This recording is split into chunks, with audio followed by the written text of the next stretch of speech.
This is Carlisle Barracks, a military post in central Pennsylvania. It is currently the home of the United States Army War College. But from the years 1879 to 1918, the post was home to the Carlisle Indian Industrial School. This is the home I live in today. During the existence of the Indian Industrial School, this was the home to its founder and superintendent, Richard Henry Pratt. Having been a Civil War veteran, Pratt believed that Indians could become contributing members of society through education. Starting in 1867, Richard Pratt spent 8 years in Indian Territory as an officer of the 10th Cavalry, of which he commanded Buffalo Soldiers and Indian Scouts. While in command of the 10th Cavalry in Oklahoma, Pratt began to witness the irresponsible policies of the Bureau of Indian Affairs. Later in 1875, Pratt was assigned to a new role in St. Augustine, Florida, where he was to guard the most hostile prisoners from the Caddo, Southern Cheyenne, Comanche, and Kiowa tribes at Fort Marion. It was at this time that he was inspired by Quaker and missionary reformers to make an attempt to assimilate the Indians rather than exterminate them as was done so during the Indian Wars. By 1878, Pratt convinced 17 prisoners to enroll in the Hampton Institute of Virginia, which was a government-run boarding school for African American children. Rather than returning the students to their communities to share what they learned, Pratt had his mind set on transforming the savage Indians into people who could live and contribute within the white man's society. Thus, the idea of the Carlisle Indian Industrial School was born. In 1789, Captain Pratt convinced the Bureau of Indian Affairs to open the school in Carlisle, Pennsylvania. When it was first designed, this program that Pratt designed, it was considered really progressive and relatively heroic by, white, non-native people. With the help of government funding and strong supporters in the East, the school was ready to be opened. Before opening the school, Captain Pratt made a move out west to begin recruiting Indian children for his social experiment. Pratt brought back with him 82 children from his first trip out west as the first wave of Indian school students. Many of the first students were sent voluntarily by tribal families in hopes of having them educated. The first group arrived in Carlisle on October 6, 1879. Crowds of curious people peered into the arriving trains, anxious to get a look at what they called the wild children. Teachers had been hired and were waiting at the school to give the children both academic and industrial instruction, while Pratt left immediately to collect the second wave of students. The Carlisle Indian Industrial School was officially underway. Pratt's philosophy was to fully immerse the children into the white man's culture. Pratt really wanted his products to become citizens and to work away from the reservations, get away from the extended family, away from the tribal sphere. To start the process, he hired a barber to cut the children's hair. For many of the students, it was the first real obstacle in the assimilation process. This was especially hard for the students of the Lakota tribe, where the cutting of hair was a symbol of sadness and mourning. Aside from having to cut their hair, the children were also given a complete wardrobe change. Boys were to wear military uniforms while the girls wore Victorian-style dresses with shoes as a requirement and no moccasins allowed. Students were also told to choose a white name to replace the Indian names they had before. Do you see these marks? Each word is a white man's name. You will choose one of these names for your own. Begin, please. The school itself was modeled off of military life as a formalized and well-structured institution.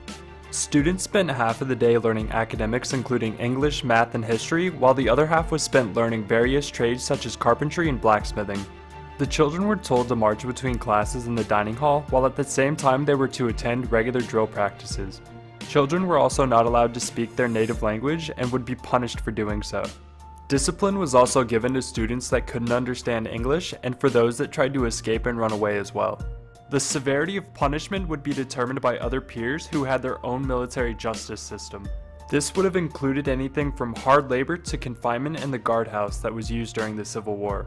Pratt established all of these rules with one goal in mind: kill the Indian, save the man. For some of the children at the Carlisle Indian School, the road to assimilation was a road to hell. However, this road to hell was also paved with good intentions.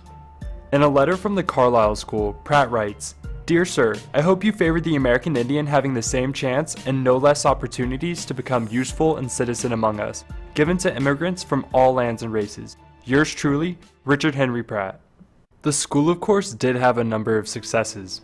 Pratt's outing system, which involved Indian children living with a white family, was proven to be an effective way to bring the children closer to the white culture.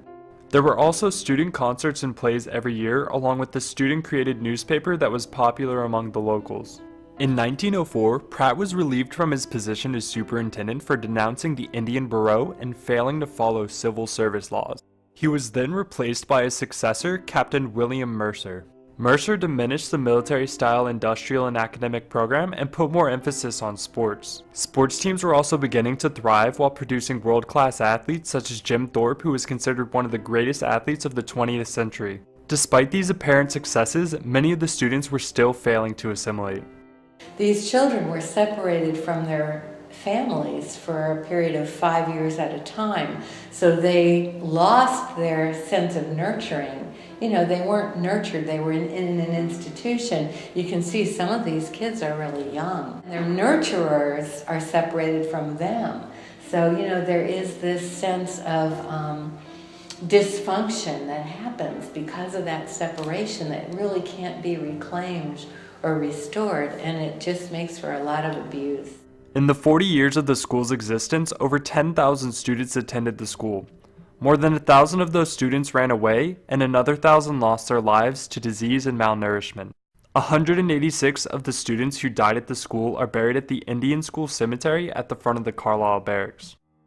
This ultimately begs the question, was the good that came out of the Carlisle Indian Industrial School outweighed by the negative aspects of forced cultural assimilation? Or put another way, did we as Americans have the right to force another nation to transform its culture to match ours? History would suggest that America has a long-standing tradition of social experimentation in other cultures. If you look from a geopolitical standpoint at what we did in Iraq and Afghanistan, we were in many ways trying to avoid having to fight future generations from those nations by assimilating them into a typically Western way of life. We tried to install democracy in Iraq. We were trying to install some sort of representative government in Afghanistan. And the thought, of course, is if we can make them more like us, we won't have to fight them in the future. So the question becomes, if we grant ourselves the right to change those of another people, what responsibilities do we bear? By today's standards, the Carlisle Indian School was brutal and unlawful. However, viewed from the lens of the time period, the school was a viable solution to the Indian problem for expansion of the nation. Although the concept of the school was based on honest intentions, the execution of the program was lacking a responsible conclusion for the students. Of the 10,000 students of the school, only 758 graduated with a diploma. For those that made it through the program, many found themselves working for the Bureau of Indian Affairs, a program Pratt was always at odds with. The children who were not swallowed up into the dominant culture would often make long trips back to their home communities. Many children felt alienated after leaving the school as they were too white for the Indians and too Indian for the whites. Part of the school's responsibility should have been to ensure that students left with social skills necessary for an individual to be successful in the white man's world. It is necessary for us to believe that we have the right to assimilate those of another nation into our culture. However, these rights we give ourselves come with large responsibilities. Beyond the necessary social skills, the school should have also bore the responsibility of providing and maintaining sufficient living conditions for all the students. The program should have also taken responsibility of children who failed to assimilate by assisting them in making a return back to the reservation system. Overall, our conclusion is that the program at the school was a major step in assimilating the Indian nation into the American society, but it lacked a responsible mechanism for completing that assimilation after the students left the school. Regardless of your opinion, the Carlisle Indian Industrial School is an important piece of our American history in the late 19th and early 20th centuries. This is a really important history that needs to be lifted up and, taught to all of us.